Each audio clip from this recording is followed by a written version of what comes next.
ಸಮಸ್ತ ನಾಡಿನ ಜನತೆಗೆ ONEX ನ್ಯೂಸ್ ಟೀಮ್ ವತಿಯಿಂದ ರಕ್ಷಾಬಂಧನ ಹಬ್ಬದ ಶುಭಾಶಯಗಳು. ನಿರಾಶ್ರಿತ ಕೇಂದ್ರದಲ್ಲಿ ರಕ್ಷಾಬಂಧನ ಆಚರಣೆ. ವಿಜಯಪುರ ಜೈ ಭೀಮ ಸೇನಾ ಸಂಘಟನೆಯ ವತಿಯಿಂದ ನಿರಾಶ್ರಿತರ ಕೇಂದ್ರದಲ್ಲಿ ನಿರಾಶ್ರಿತರಿಗೆ ರಾಖಿ ಕಟ್ಟುವ ಮೂಲಕ ರಕ್ಷಾಬಂಧನ ಆಚರಿಸಲಾಯಿತು.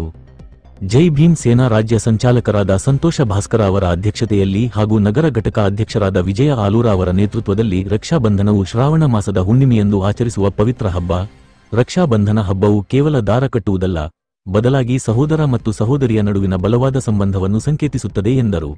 ಈ ಸಂದರ್ಭದಲ್ಲಿ ಧರ್ಮಸ್ಥಳ ಸಂಘ ಆಶಾರಾಣಿ ಮಾಲವಾಡಿಕರ, ರೋಷನಬಿ ಮುಲ್ಲಾ, ಶೋಭಾ ಲೋವಂಗಿ, ಪರವೀನ ಮುಲ್ಲಾ, ಜ್ಯೋತಿ ಮರಬಗಿ, ಸುಶೀಲಾ ನಡುವಿನಕೇರಿ, ಸುನಂದಾ ಕಾಂಬಳೆ, ನೀಲಮ್ಮ ಹೇಳವಾರ, ರವಿ ಮಲಕಗೊಂಡ, ಅಲ್ತಾಫ ಡೋಣೂರ ಮತ್ತಿತರರು ಉಪಸ್ಥಿತರಿದ್ದರು. ಅಣ್ಣ ತಂಗಿಯ ಜೀವನದ ಒಂದು ಉತ್ತಮ ಪ್ರೀತಿಯ ಸಂಕೇತ. ಒಬ್ಬರನ್ನು ಪರಸ್ಪರ ರಕ್ಷಣೆ ಮಾಡುವ ಮನಸ್ತಾಪವನ್ನು ಹೊಂದಿರುತ್ತಾರೆ.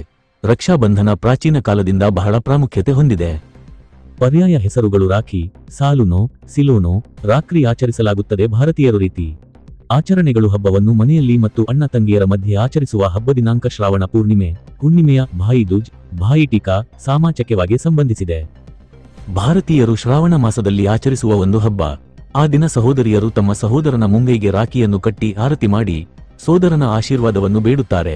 ತಂಗಿಯ ರಕ್ಷಣೆ ಅಣ್ಣನಿಂದ, ಅಣ್ಣನ ರಕ್ಷಣೆ ತಂಗಿಯಿಂದ ಎಂಬ ಪರಸ್ಪರ ಭ್ರಾತೃತ್ವದ ಭಾವನೆಯನ್ನು ದಟ್ಟಗೊಳಿಸುವ ಹಬ್ಬ ಇದಾಗಿದೆ. ರಕ್ಷಾಬಂಧನ ಭಾರತದಲ್ಲಿ ಶ್ರಾವಣ ಮಾಸದ ಹುಣ್ಣಿಮೆಯನ್ನು ಯಜುರೂಪಕರ್ಮ ಎಂದು ಹಿಂದಿನಿಂದ ಆಚರಿಸುತ್ತಿದ್ದಾರೆ. ಈ ದಿನಕ್ಕೆ ಮತ್ತೊಂದು ವಿಶೇಷವಿದೆ. ಮುಂಚೆ ಉತ್ತರ ಭಾರತದಲ್ಲಿ ಮಾತ್ರ ಹೆಚ್ಚು ಪ್ರಚಲಿತವಿದ್ದ ರಕ್ಷಾಬಂಧನ ಅಥವಾ ರಾಖಿ ಹಬ್ಬವನ್ನು ಇತ್ತೀಚಿನ ವರ್ಷಗಳಲ್ಲಿ ಭಾರತದಾದ್ಯಂತ ಎಲ್ಲರೂ ಆಚರಿಸುತ್ತಾರೆ.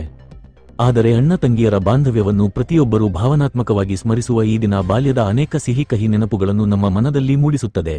ರಕ್ಷಾಬಂಧನ ಆಚರಣೆಗೆ ಭಾರತೀಯ ಸಂಸ್ಕೃತಿಯಲ್ಲಿ ತನ್ನದೇ ಆದ ಮಹತ್ವವಿದೆ. ಪ್ರತಿಯೊಬ್ಬ ಸಹೋದರಿಯು ಸಮಾಜದ ದುಷ್ಟಶಕ್ತಿಗಳಿಂದ ರಕ್ಷಿಸೆಂದು ತನ್ನ ಸಹೋದರನ ಮುಂಗೈಗೆ ರಾಖಿಯನ್ನು ಕಟ್ಟುತ್ತಾಳೆ. ಪ್ರತಿಯೊಬ್ಬ ಸಹೋದರನು ಈ ಸಮಯದಲ್ಲಿ ಸಹೋದರಿಯೆಡೆಗೆ ತನ್ನ ಭ್ರಾತೃತ್ವ ಪ್ರೇಮವನ್ನು ಉಜ್ವಲಗೊಳಿಸಬೇಕೆಂಬುದು ರಕ್ಷಾಬಂಧನ ಹಬ್ಬದ ನೀತಿಯಾಗಿದೆ.